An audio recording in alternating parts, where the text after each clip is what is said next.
Hello and welcome to a DC Media training video by the Just Digital Signage support team. In this video, I'll show you how to create a simple playlist that loops over some content.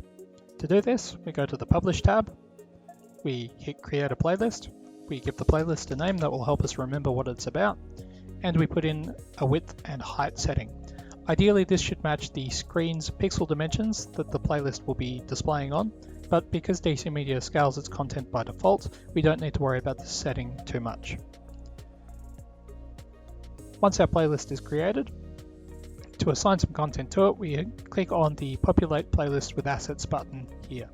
That will bring us to a screen with assets at the top and a film strip down the bottom.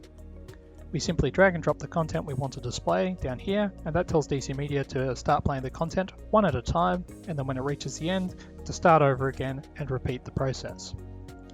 If we hit Save Changes and Approve, that will update the playlist and it will send the content out to any assigned players to start displaying now. If we don't want to display the content just yet, but we do want to save our changes so that we can come back and make further changes, we can hit the Save Changes button. Once we hit Save Changes and Approve, if the playlist is already assigned to all the devices you want to display this playlist, that's it. That's the final step and you're all done. If you need to assign some further players to this playlist, we simply hover over it, click on the Assign to Players button, and check off the players or group of players that we want to display this playlist. Hit OK, and they will start displaying the playlist.